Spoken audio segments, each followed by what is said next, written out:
ಬಿಡದಿ ಟೌನ್ಶಿಪ್ಗೆ ಇದೀಗ ಆರಂಭಿಕ ವಿಘ್ನ ಉಂಟಾಗಿದೆ.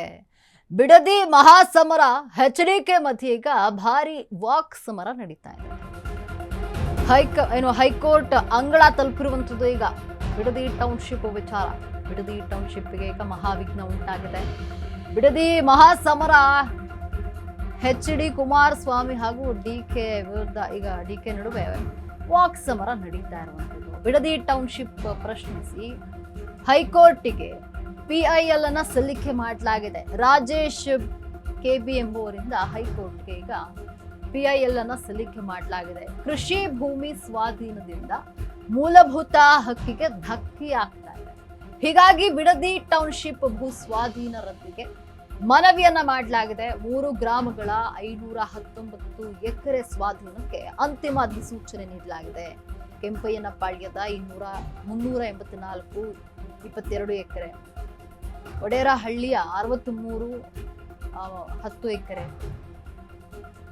ಹೀಗೆ ಬಿಡದಿ ಟೌನ್ಶಿಪ್ ವಿಚಾರಕ್ಕೆ ಸಂಬಂಧಪಟ್ಟಂತೆ ಆರಂಭಿಕ ವಿಘ್ನ ಆರಂಭ ಆಗಿದೆ. ಈಗ ಇಲ್ಲಿ ಬಿಡದಿ ಮಹಾಸಮರದಲ್ಲಿ ಡಿಕೆ ಹಾಗೂ ಎಚ್.ಡಿ. ಕುಮಾರಸ್ವಾಮಿ ಮಹಾಸಮರ ನಡೀತಾ ಇದೆ. ಹೈಕೋರ್ಟ್ ಅಂಗಳ ತಲುಪಿದೆ ಈಗ ಬಿಡದಿ ಭೂ ವಿವಾದ. ಬಿಡದಿ ಟೌನ್ಶಿಪ್ ವಿಚಾರವಾಗಿ ಸಾಕಷ್ಟು ಚರ್ಚೆಗಳು ಹುಟ್ಟುಹಾಕಿರುವಂಥದ್ದು. ಈಗ ರಾಜೇಶ್ KB ಎಂಬುವರಿಂದ ಹೈಕೋರ್ಟ್ಗೆ PIL ಅನ್ನ ಸಲ್ಲಿಕೆ ಮಾಡಲಾಗಿದೆ. ಕೃಷಿ ಭೂಮಿ ಸ್ವಾಧೀನದಿಂದ ಮೂಲಭೂತ ಹಕ್ಕಿಗೆ ಇಲ್ಲಿ ಧಕ್ಕೆ ಆಗ್ತಾ ಇದೆ. ಹೀಗಾಗಿ ಬಿಡದಿ ಟೌನ್ಶಿಪ್ ಭೂ ಸ್ವಾಧೀನ ರದ್ದಿಗೆ ಮನವಿ ಮಾಡಲಾಗಿದೆ. ಇದು ಕೃಷಿ ಭೂಮಿ, ಇದನ್ನ ರೈತರಿಂದ ಕಿತ್ಕೊಳ್ಳಲಾಗ್ತಾ ಇದೆ ಅಂತ ಹೇಳಿ ಹೈಕೋರ್ಟ್ ಮೆಟ್ಟಿಲೇರಿದ್ದಾರೆ. ಹಾಗಾಗಿ ಬಿಡದಿ ಟೌನ್ಶಿಪ್ಗೆ ಅನುಮತಿಯನ್ನ ನೀಡಬಾರದು ಅಂತ ಹೇಳಿ ಹೈಕೋರ್ಟ್ಗೆ ಮನವಿಯನ್ನ ಮಾಡಲಾಗಿದೆ.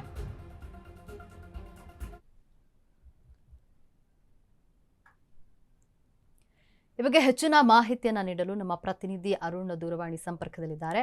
ಅರುಣ್, ಬಿಡದಿ ಟೌನ್ಶಿಪ್ ವಿಚಾರ ಈಗ ಸಾಕಷ್ಟು ಚರ್ಚೆಯನ್ನ ಹುಟ್ಟು ಹಾಕಿರುವಂಥದ್ದು. ಆರಂಭಿಕ ವಿಘ್ನ ಅಂತಾನೆ ಹೇಳ್ಬಹುದು. ಅಂದ್ರೆ ಹೈಕೋರ್ಟ್ ಮೆಟ್ಟಿಲೇರಿದೆ ಈಗ ಈ ಒಂದು ವಿಚಾರ. ಬಿಡದಿ ಟೌನ್ಶಿಪ್ ವಿಚಾರ ಹೈಕೋರ್ಟ್ ಅಂಗಳ ತಲುಪಿದೆ. ಈ ಬಗ್ಗೆ ಹೆಚ್ಚಿನ ಮಾಹಿತಿ ಏನಿದೆ?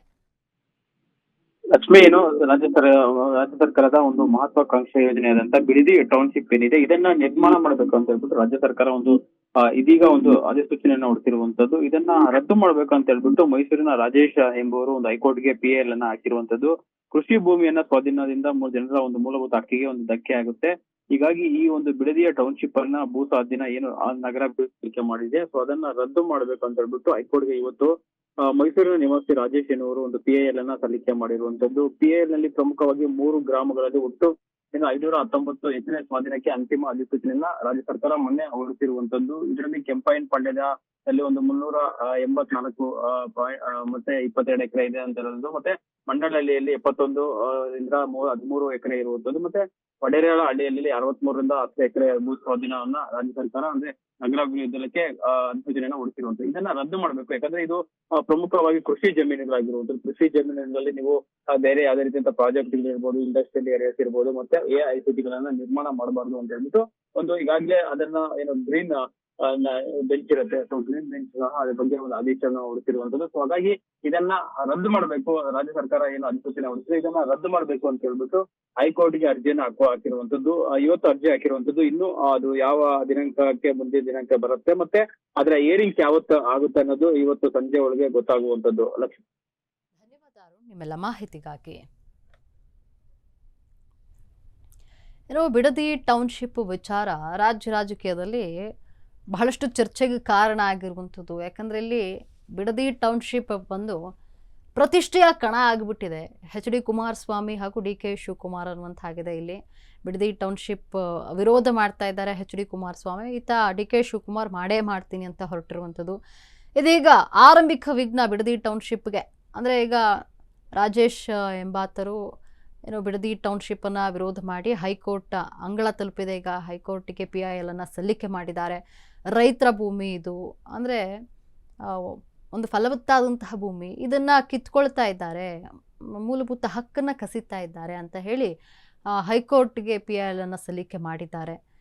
ಹಾಗಾಗಿ ಒಂದು ಬಿಡದಿ ಟೌನ್ಶಿಪ್ ವಿಚಾರ ಏನಿದೆ ಅದನ್ನು ಇಲ್ಲೇ ಕೈ ಬಿಡಬೇಕು ಅಂತ ಹೇಳಿ ಹೈಕೋರ್ಟ್ಗೆ ರಾಜೇಶ್ ಎಂಬುವರು ಮನವಿ ಮಾಡಿದ್ದಾರೆ.